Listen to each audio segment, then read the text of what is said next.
On the 6th of December 1989, the 7th Doctor and Ace strolled away into the distance. With a touching speech about the journey continuing, we panned up to the sky and the credits rolled for a final time. Little did we know this would be the way that Doctor Who would end. It was known that the show was going to be rested. After years of struggling viewership against Coronation Street, it hit an all-time low, opening season 26 with only 3.1 million viewers, and the decision was made to put the show on hiatus. The head of series, Peter Cregan, had long been looking for a producer to take over from John Nathan Turner, who had spent years in the role simply because they couldn't find a replacement.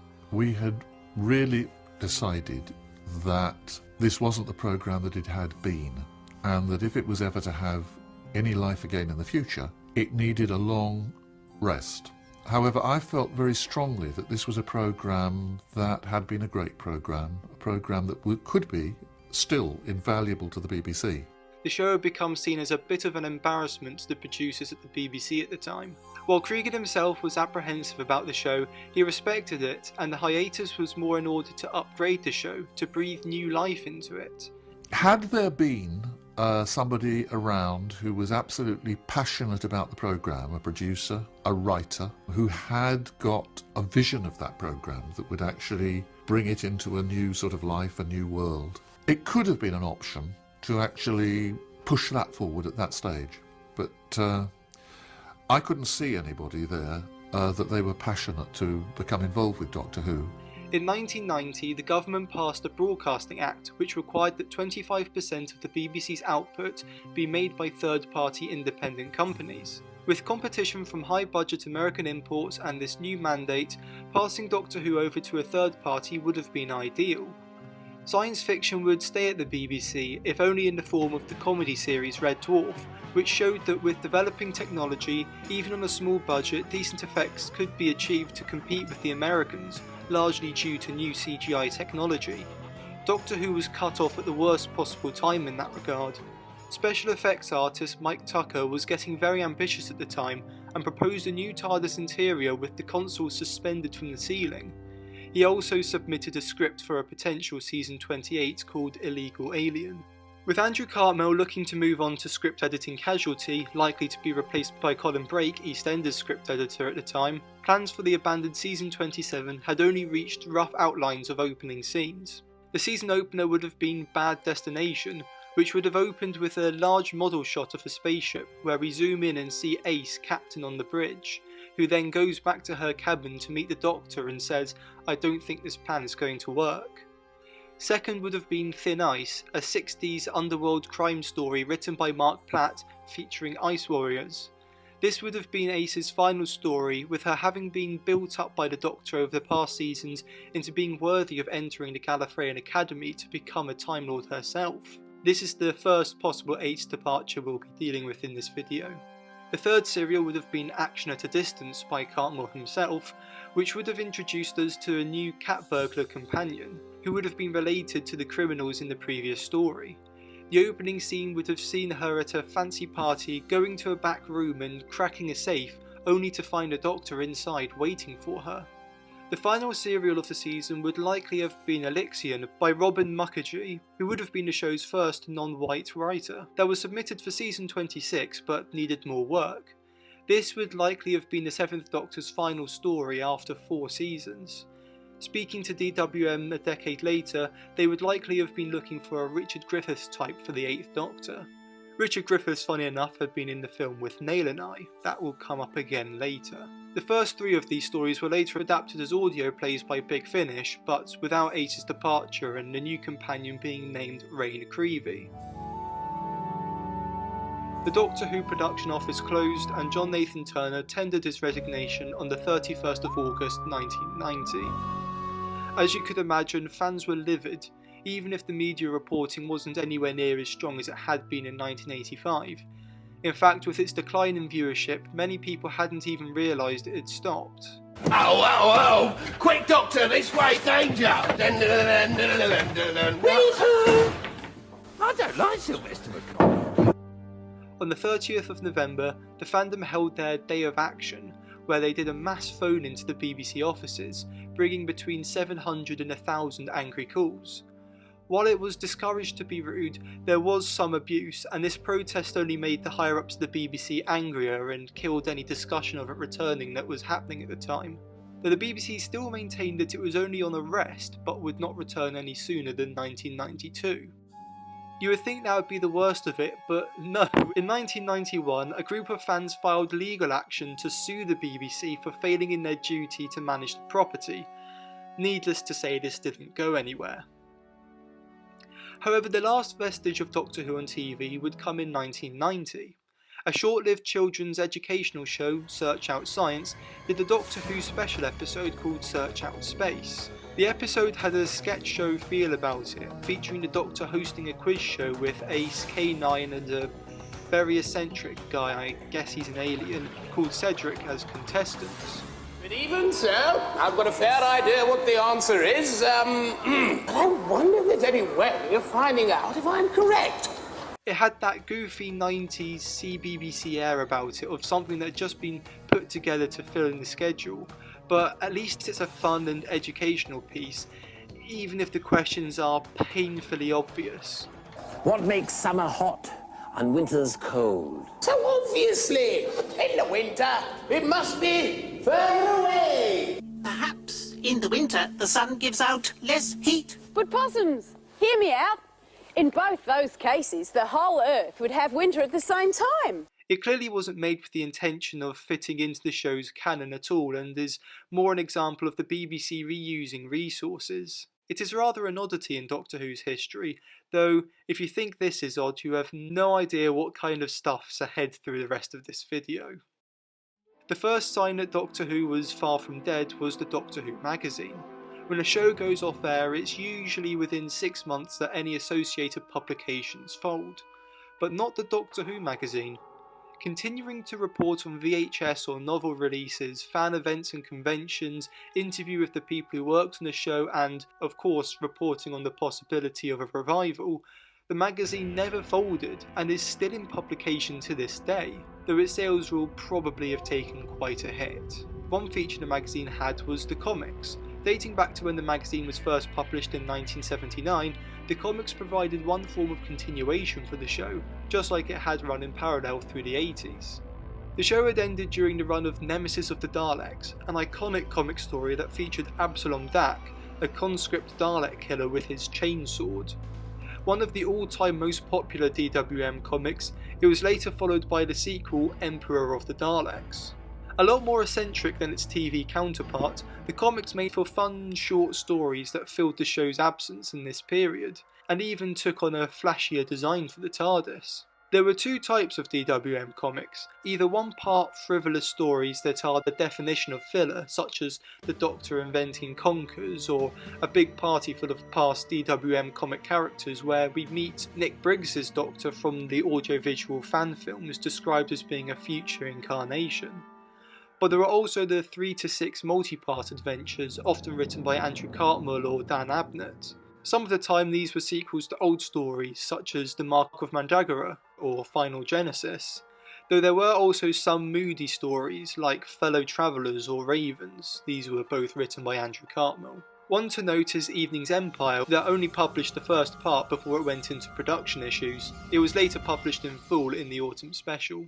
The comics would continue to feature the 7th Doctor, Ace and later Benny each month, until mid-1994, from which point it featured any Doctor at points in their past.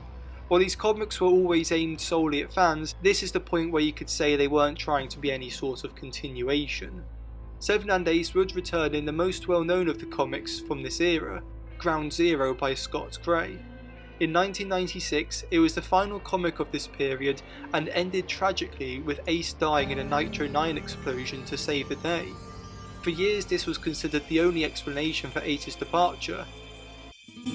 Ace joined the ranks of Katarina, Sarah Kingdom and Adric as a deceased companion.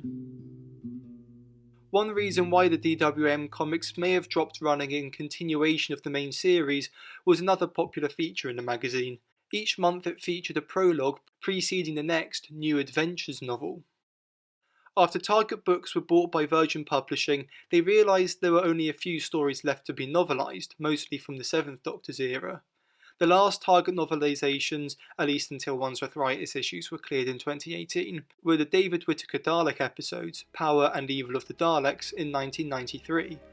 Both were noticeably longer than other Target novelisations and were done by John Peel.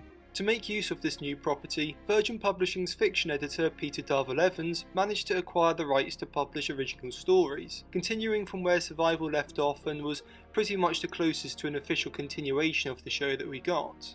In fact, many did consider them to be official and were able to slot them next to their Target novelisations. Of course, for the authors themselves, to be able to do this was sure to give them a tingling sensation. Because I think I still had all my Targets in order in some bookshelf where I was living, and sort of placing it in order. That was a moment. Of course, being novels, they didn't have to adhere to TV rules, and with the knowledge that they would tend to be read by older fans rather than the younger, they contained a lot more adult content. Sex, violence, horror, racism, alcohol, drugs, domestic abuse, gore, and swearing, with fuck eventually being replaced by cruck. For example, in Warlock, about a drug that plays on our human interconnectivity and enough of it can cause transference, when one character has his mind put into a dog, when he meets his pet, the first thing he does is have sex with her. The Also People has a passage describing Krish Fay's sperm entering a robot. And there's a good chunk of The Man in the Velvet Mask dedicated to trying to convince Dodo to do a nude play. And for some fans this made the range rather off-putting. Ace in my book goes off and has sex with someone and I was like, oh god, I've got to put that in. It's like you've ticked a box. Once I'd done all those those tropes that were I saw as being what were essential in a new adventure, I could then get on and write the story I really wanted to write. But it was popular anyway. This fan-aimed range would also take the opportunity to explore the show's lore, becoming most well known for continuing the Cartmel master plan with The Other and Looms, but also delving into aspects such as Peladon history and the opening of Legacy, or mentioning the Human-Martian War and how old horror films used to depict the Ice Warriors as savages, much like old Western movies. An example of this is the prologue of Nightshade, which describes the Doctor's escape from Gallifrey, despite not being relevant to the rest of the story. There were plans at one point to have the Doctor regenerate into an 8th Doctor modelled on David Troughton. Thankfully this didn't happen, as keeping it 7 kept the range established as canonical. The first novel was published in June 1991 and was written by John Peel, Timeworm Genesis. This told the story of Gilgamesh in ancient Mesopotamia, but with aliens. This really did try to prove itself as being an adult version of Doctor Who, with many descriptions of nudity and sexual activity that really crossed the line. Ace being repeatedly sexually harassed with little intervention from the Doctor, and the 13-year-old prostitute being one of the supporting characters. In fact, when we're first reintroduced to Ace, she's described as getting out of bed nude, the beginning of Ace's sexualisation. Suffice to say, this gave the media plenty to complain about. The second novel, Terrance Dicks's Timeworm Exodus, avoided that and was where the maturity was used better. Telling a bleak tale of post-war Britain where the Nazis won is almost educational about Nazi history and is presented in the easy-reading Dick style. Full of some brutal scenes in its depiction of Nazism, it set a high precedent for the range going forward and is one of the most popular. Then was Nigel Robinson's Timeworm Apocalypse, which was just a story about an idyllic society discovering their existence as a lie. Then was the first novel by Paul Cornell. Timeworm Revelation was a much more surrealist story, with a sentient church on the moon, and the Doctor and Ace spend most of the story dead, wandering around the horrors of their own personal hell. The Doctor faces a lot of his regrets and the personification of death, and discovers that that poster in Inferno was that universe's third Doctor. But it's more Ace's horrors that bring it out, expanding on what was touched on in Ghostlight. Her awful childhood can be symbolised by her racist school bully Chad Boyle, who wanders around in an Apollo spacesuit and is made to murder her in the playground with a brick in an alternative timeline. Suffice to say, ideas and quotes from this novel would appear again in the show. Fear makes companions of us all. Never cruel or cowardly. It is in this hell that the Doctor is able to defeat the recurring villain of the quadrilogy, the Timeworm, a being who transcended physical form in the search for immortality, can possess people and pretty much becomes a god after getting access to the TARDIS. Another interesting point in this quadrilogy is the use of previous Doctors, both in the referential sense but also giving the feeling this would round off the show's canon, or is more likely writers using the freedom they got in this new medium. I might only get the chance to write one Doctor Who book, so I'm going to put everything in this one, everything! The story after this is what would introduce what the VNAs are most known for. Mark Platt, who wrote Ghostlight, gives us an even more confusing story in Cat's Cradle Time's Crucible. The TARDIS malfunctions and the Doctor meets early Gallifreyan time travellers. In this we learn of early Gallifreyan history, that there were a succession of Pythias who ruled with their telepathic powers, but as the Gallifreyans lost this power, Rassilon rose up and overthrew her. But she cursed Gallifreyans to no longer have children. Now their only children come from the mysterious looms. Next was former script editor Andrew Cartmell's go. He showed his view of the Doctor as being the one in control in Cat's Cradle Warhead, which was for the most part the Doctor exploring this dystopian near future, the first of a trilogy of such stories along with Warlock and Warchild, where all the fears of the 90s, pollution and computers and disease and capitalism have come. Meanwhile, Ace is travelling through a war-torn Middle East. It's only when it comes together at the end that we learn there's a billionaire who wants to convert humanity to computer programs, but it's the atmosphere of this dystopia that sells the book. Then was Cat's Cradle Witchmark by Andrew Hunt, where there's a gateway in northern Wales that leads to a land of witches and centaurs and unicorns that's dying out, and the locals are trying to cover it up. But of course their world is really a large unethical experiment. This was the last in the Cat's Cradle trilogy, which were connected by there being a cat in the TARDIS needing repaired. After this, the linking titles were dropped. Next was Nightshade, the first contribution by Mark Gatiss to Doctor Who. People in a town in Yorkshire in 1968 start seeing horrors from their past and then dying, as their energy is absorbed by a sentience living in a hill with a radio telescope on it. The title of this novel comes from the character Edward Trevithick, who played a TV character in the 50s called Professor Nightshade, clearly inspired by Quatermass, and thus he brings with him visions of these giant insect-like aliens from his show. The Doctor is written as much more cold and distant from Ace, with not as much warmth. He's thinking of retiring, and Ace falls in love with a boy called Robin. Visions of Susan spur the Doctor on more to not let her go, even though she asks to stay behind. In the end, he convinces her to come with him one last time to make sure that his plan has worked, but when they return, it's not 1968. The Doctor's not returning her to where she wanted, leaving Robin waiting for her for the rest of his life. It's a gut-wrenching scene of Seven at its worst, but he'd top it in the following novel. Love and War, which saw the return of Paul Cornell, is possibly the most iconic of the Virgin novels. It introduced us to new companion Bernice Summerfield, an archaeologist from the future who can put away a few pints and hook up with the odd alien, a character in fitting with the range. On the planet Heaven, where humans and Draconians bury their dead after the Dalek Wars, ancient enemies of the Time Lords, the strategic Houthis, plan their attack. Ace befriends a group of travellers and falls in love with Jan, a pacifist ex-soldier who was given human torch powers by the army. Meanwhile, the Doctor explores the archaeological digs and plans his moves. The Houthis are a fungus-like species that are infecting people. Anyone could be an agent in disguise. The Doctor defeats them by having Jan become one with them and activate his firepower to burn the Houthi. He hadn't thought how it could affect Ace, and sick of him, she leaves to go with the travellers. Ace! Leave me alone! I can't! I won't! Let go of me! I just realised I was only half there, like in a dream. I had to be. They'd have understood me otherwise, read my mind. It's something I did to myself. Oh, I should have told you that. I could see Jan was infected that night at the campfire. I didn't expect you to. You won't tell us then? No, I'm a Time Lord. I don't. You were! I saved the lives of millions of people. Isn't one person? What? You think that's a good deal? If you let go my wrist, I'll kill you now. You know that? You wanted me to leave him. Just because you told me to! That may have... I mean, that might... Leave me alone! But it's me now, again. I'm not...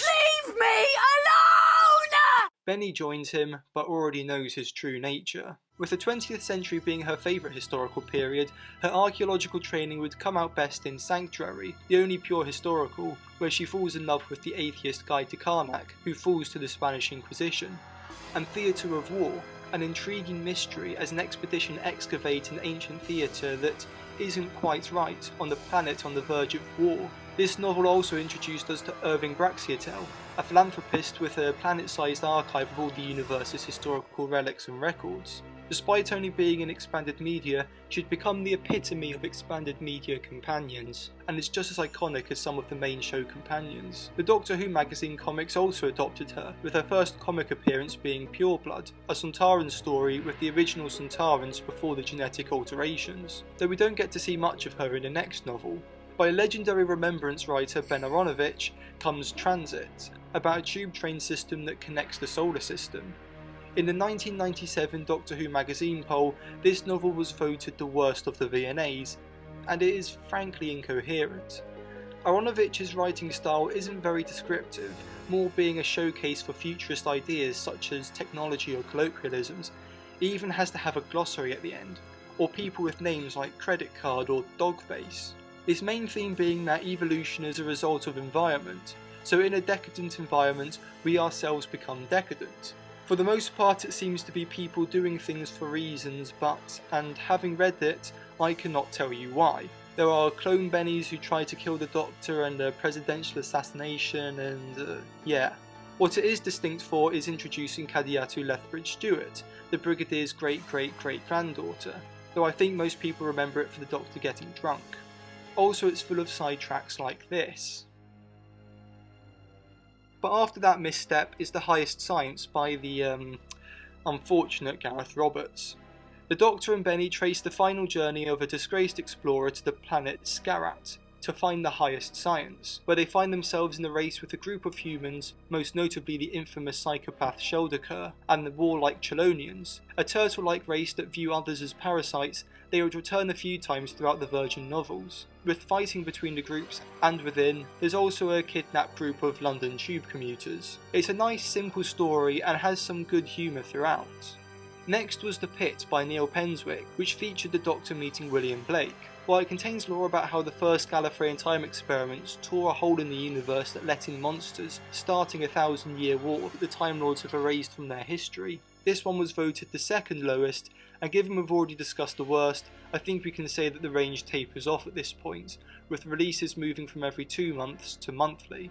There would be 61 VNAs in all, and Ace would return in the following novel, Deceit. Now a hardened Dalek killer after 3 years of combat, the novel began with Peter Davil Evans asking if Ian Briggs and Sophie Aldred can forgive him. Notably, Ace now dons this skin-tight battlesuit and is a lot more sexually active with her new maturity, pushing into the sexualization of the character, all while ignoring her implied bisexuality from the show. The Doctor would also get a makeover, now donning a cream suit and red tie. The range would become the Doctor, Benny and Ace for a while, with usually one being paired with the Doctor while another went on a side mission, more often Benny. Though there is Birthright, where the story is in thirds, one with Benny, one with Ace, and then the two together. Being split like this made the novel pacier and added a certain energy. Meanwhile, the Doctor was an iceberg, though he and the Cybermen don't really turn up until 3/4 in, with us just following a holiday journalist until then. Highlights from this period include Blood Heat, a story set in an alternate timeline where the Silurians took over after Doctor Who and the Silurians, and an aged unit are all that's left of humanity. Written by Jim Mortimer, much like his previous Lucifer Rising and later Parasite, is a very dense read but full of sci-fi ideas and descriptive concepts, and how the unit characters we know and love have been broken is brutal. This would start a tampered timeline saga, ending with Cornell's No Future, a unit story treated like a historical, with them teaming up with anarchists to stop a Vardan invasion, with the meddling monk pulling the strings to get power from a chronivore. It's nuts, but an intense, bloody and gripping story. Another highlight is Blood Harvest, with Terrance Dicks returning to his vampires from State of Decay. The story consists of 2 parts, with the Doctor and Ace in Prohibition Chicago dealing with Al Capone, while Benny's in E-Space dealing with vampires, which saw the return of Romana to Gallifrey, which led into goth opera. The novels that made the best use of the prose medium are Conundrum by Steve Lyons. Set in the land of fiction, it goes meta, with continuity errors being called out and a trippy ending, with the Doctor meeting John and Gillian from the old First Doctor comic strips, but them being facets of the land of fiction and the Doctor comedically dismissing them, and Ace discovering that she's a fictional character, seeing the novels she's been in and hearing a critique of her character. That said, the Land of Fiction characters we follow for the most part aren't very interesting. And All-Consuming Fire by Andy Lane, which is presented as a Sherlock Holmes novel written from the perspective of Dr. Watson, which makes it fun even if there's not much to the actual story. In late 1994 and going into 95, the range became weaker, likely with effort being diverted to the Missing Adventures range, with more lackluster efforts such as Strange England, St. Anthony's Fire, Falls the Shadow and Infinite Requiem. Parasite is also not very highly regarded, but I quite enjoyed the inverted story, set inside a hollow planet with zero gravity. The only notable event during this period is in First Frontier, which saw the Master regenerate to escape his cat-like form from survival, though he only appears in the latter half and the story's pretty much a runaround until then. That is until Ace finally departs in Set Piece by Kate Orman to fight with the Paris Commune after the trio was separated across time. This finally gave closure to her character after a more than 7-year tenure. Spending this story separated from the Doctor and Benny in ancient Egypt while they deal with Kadiatu, this managed to make her departure feel very natural and deserved. While she would have the odd return, this is the third Ace departure of this video.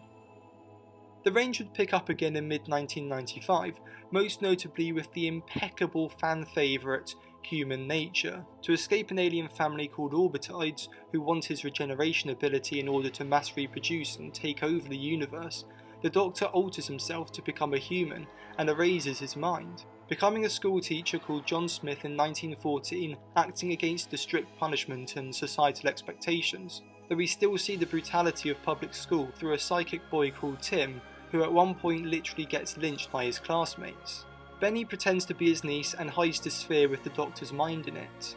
Across the story we start to become deeply attached to John Smith, following him as he starts a romance with Joan, the science teacher. But when the Orbitides start taking the bodies of locals and start massacring people looking for the Doctor, turning the school into a war zone that literally gets nuked. Eventually John Smith has to make the ultimate sacrifice and becomes the Doctor to defeat the relentless aliens. It's a deeply touching story with his having to say goodbye to Joan and the life that he had built. At the end, in his mind, John Smith gets to talk with the Doctor and Death, and the Doctor says he hopes his future selves gain some of his humanity. It ends with the Doctor and Benny walking away from Tim's last Remembrance Day service in the snow. It's a beautiful and brutal story that isn't just the best of the VNAs, but one of the best Doctor Who stories full stop. Also the Doctor gets to keep the cat Wolseley, who becomes resident in the TARDIS. After this came Original Sin, a noir mystery set in the year 3000 that, while popular, pretty much just strings you along until the mystery is resolved and picks up towards the end. Though the aim of the novel is to introduce us to the adjudicators Ros Forrester and Chris Shrey, law enforcers from the 30th century. These characters weren't as popular and were, well, pretty bland. Ros, a hardened, strict policewoman who wants a suspect's ID in order to arrest him, and Chris, a younger, less experienced counterpart, her squire, who finds himself romantically entangled with a woman on almost every planet they land on. Of proud kosher heritage, it's notable that Ros marked the first companion of colour. It's amazing that it took until 1995. Following this, the TARDIS team consisted of the Doctor, Benny, Ros and Chris. There were some duller entries in this period, such as Zampa and Sleepy, with Sky Pirates being one of the worst entries in the range, with all of these asides feeling like it's trying to be Hitchhiker's Guide, but instead just making it hard to follow. Toy Soldiers and Head Games, a sequel to Conundrum, I quite liked, but the highlight of this period came in a trio of novels. The Also People by Ben Aronovich was again full of his futurist conceptualism that's a bit hard to understand, but he managed to refine it into an engaging murder mystery story set on a Dyson sphere with a super advanced sentient technology to the point that the Time Lords fear it. Though it still required a guide, this time to kosher pronunciations of names such as Amrista and Saragava.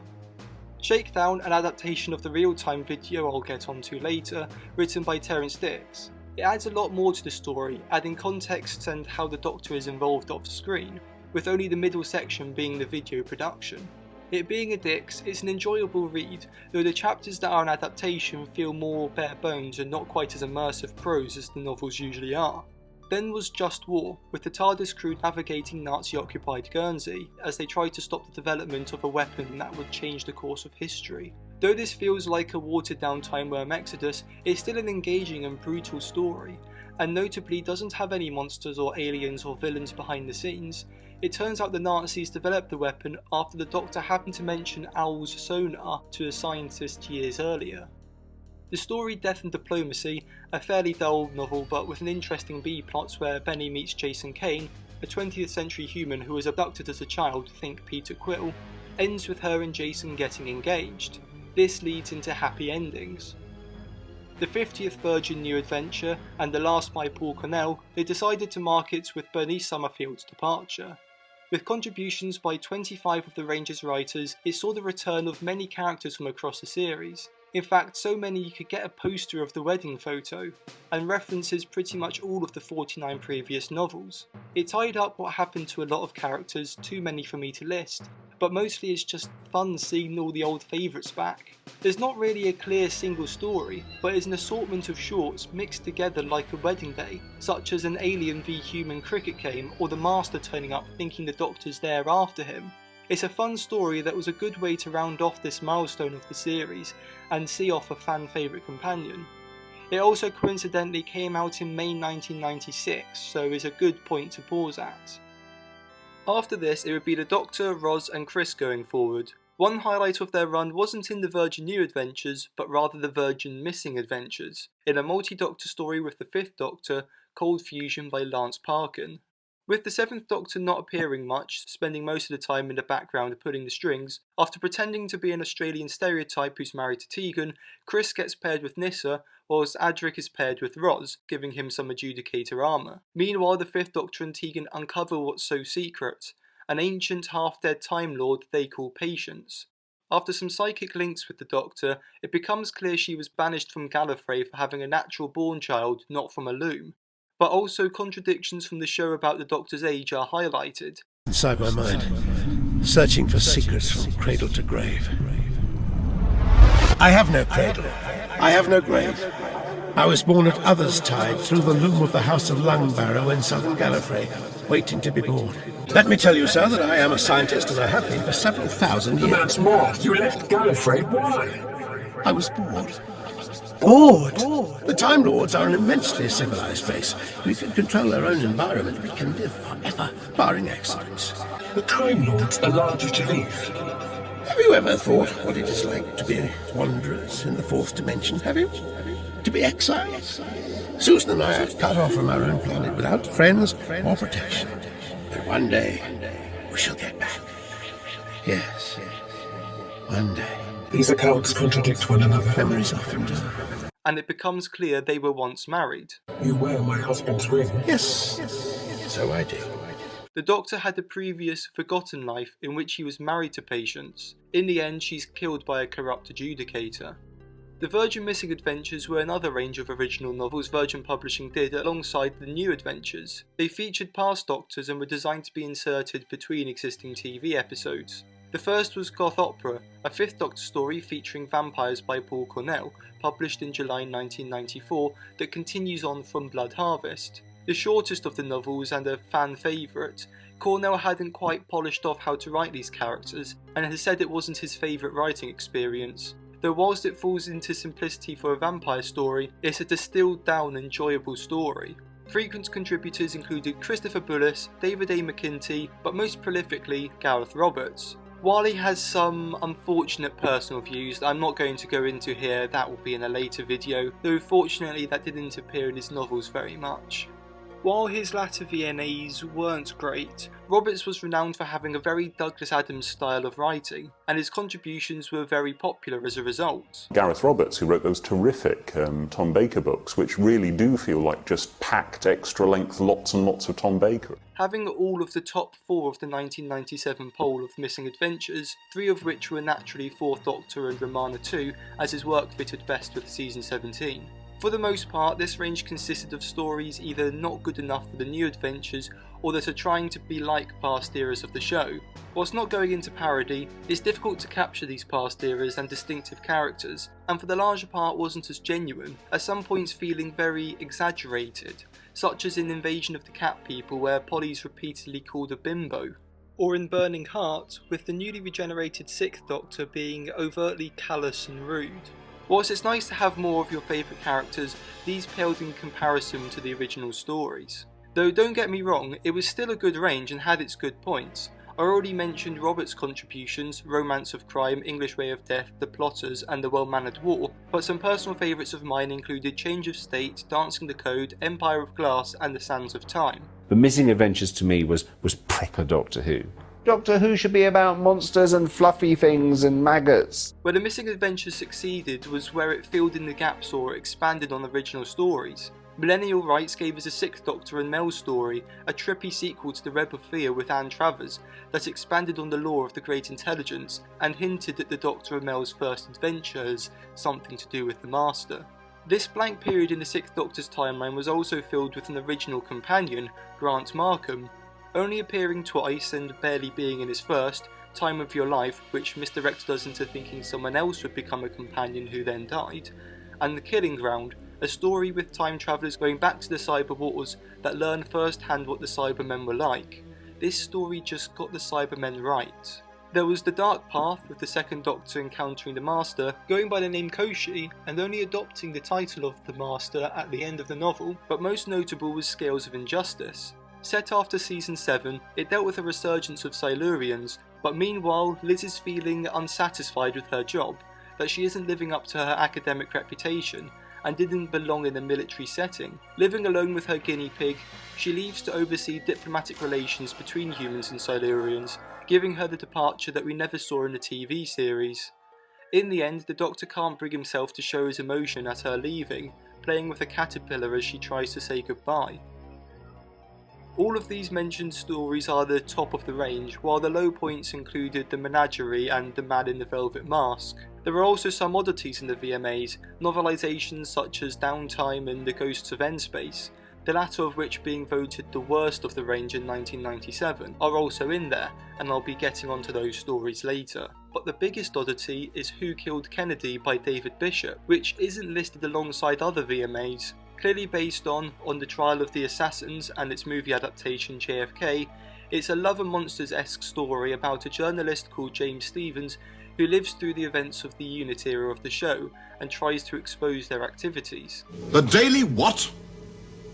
How did you get hold of this number? It shows us another side to all of these classic stories, how they were covered up and the effects it had on people that we didn't see, such as a unit soldier who descends into PTSD and madness. In it, he meets and starts a relationship with Dodo, and we discover that after the events of the War Machines, she never fully recovered and was put into a mental asylum where she was subjected to electroshock therapy by the Master and sexually assaulted by another patient who she killed in self-defense. She then became homeless and in the end is murdered by the PTSD unit soldier brainwashed by the Master. Also, it turns out she had been pregnant. Yeah, I don't think David Bishop liked Dodo very much. In the end, James Stevens finds himself going back in time and having to be the one to shoot John F. Kennedy himself. The range would come to an end in April 1997 with The Well-Mannered War, with the Doctor and Romana meeting the Chelonians in the far future. Also, K9 ends up running for office. It ended on a cliffhanger of the Doctor and Romana being caught by the Black Guardian and escaping by banishing themselves into the time vortex. This never being resolved tells us that the range's end was fairly abrupt. One thing that's important to remember about the Virgin novels was that they did give a lot of writers their first writing credits, allowing them to start their careers. Some went on to be very successful and would continue to work and write for Doctor Who in the future. The likes of Russell T Davies, Mark Gatiss, Paul Cornell, Gareth Roberts, Gary Russell and Matt Jones, as well as expanded media contributors Steve Lyons, Jim Mortimer, Lance Parkin, Justin Richards, Andy Lane and Kate Orman. Orman, of course, would be the first recurring solo female writer in Doctor Who history, writing for 6 of these novels, starting with The Left-Handed Hummingbird, a trippy story set in Central America about a psychedelic alien seen only through drugs, though it does suffer from repeatedly referring to indigenous Americans as Indians. She also wrote Set Piece and Sleepy, all 3 featuring pyramids, and later in the 90s would continue to write for the BBC Books range with her husband John Blum. Something you never realise is how much of an effect the VNAs would have on the show in the future. Davies would continue with his council estate setting, Cornell would adapt Human Nature into a TV episode, and many iconic quotes and scenes would be lifted into the episodes. Do you know what they call me in the ancient legends of the Dalek homeworld? The oncoming storm. Attention! And the more mature, thoughtful and conceptual forms of science fiction would be the direction the show would go in. The shape of Doctor Who today was formed in black and white text between 1991 and 1997. So while Doctor Who was being kept alive by Virgin Publishing, what were the BBC doing? The only department of the BBC that was still seeing the upside of the show was BBC Video, with sales averaging around 20,000 in the early 90s. After its discovery in Hong Kong in 1991, the VHS release of The Tomb of the Cybermen topped the charts, despite being released the same week as The Silence of the Lambs. Though the more recent 80s episodes weren't as popular as the older 60s and 70s episodes, as people had been able to record them on home videos.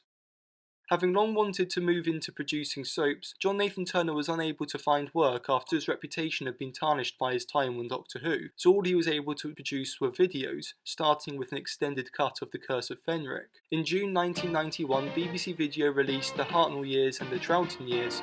Presented by Sylvester McCoy and John Pertwee, these videos were essentially the answer to the question of how to release the orphaned missing episodes on VHS. The enemy of the world. They each featured 3 orphan episodes from their eras, as well as clips, with interludes of McCoy and Pertwee talking about them and their eras. It was after working together in The Three Doctors, very successfully I think, that Pat and I became tremendous friends. This was followed a year later by The Pertwee Years, which was Pertwee similarly presenting 3 episodes from his own era, though of course not orphaned ones. The next videos were Daleks the Early Years and Cybermen the Early Years, both essentially being full 90-minute documentaries on each, or making their episodes in the 60s with a number of interviewees. But the big one was Shada. Shada! The missing scenes filled in by interludes with Tom Baker. This was the first time anyone was able to see what had been made of the incomplete serial, though Douglas Adams only signed off on making it by mistake, having not wanted to release his incomplete work. The release, essentially a brand new story with Tom Baker as the Doctor, was so popular the high-ups asked if they could make any other incomplete serials, obviously not understanding the concept. Later came the Tom Baker Years, which was basically Tom doing a 3-hour reaction video to clips from his era. The shorter Colin Baker Years was a similar idea, but scripted, showcasing a clip from each of his appearances, except Revelation of the Daleks, which Eric Saylor didn't want to give the license to. Alas, we're not able to show you a clip from Revelation of the Daleks. For some reason, the author of that story has declined to give his consent, so I'm sorry we can't share it with you.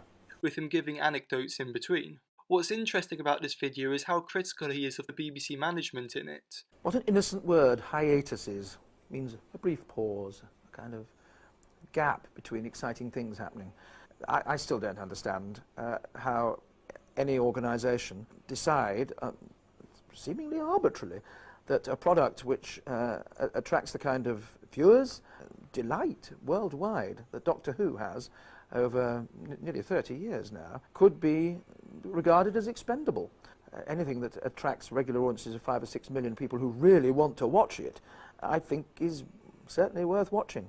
And I remember being over in America shortly after this happened, and the head of a television organisation over there that bought the programme said to me very charmingly, Colin, when you go back to England, could you go and see Mr. Grade and say to him that we need more Doctor Who. We're not getting enough. Could we have 52 episodes a year? Something which earns more each year than it costs to make each year, which I'm reliably informed is the case. It does seem not sound business sense, whatever else you may think about it, to curtail. We were told it was to rethink the programme. I'm not entirely sure that a lot of instructions were given to the production team as to how to rethink it. I think the reasons probably, though now obscured in the mist of time, are that it wasn't a decision which was entered into with any great thought. It was, right, there's a lot of old stuff, let's sweep it away. Oh dear, we have to justify it now. This is just my personal opinion, you understand, dear viewer. And his confidence that the show would be back soon, despite this being produced in 1994, almost 5 years after the show was cancelled. If and when the programme returns. But what's most interesting is in the end there's an inclusion of a clip from The Stranger.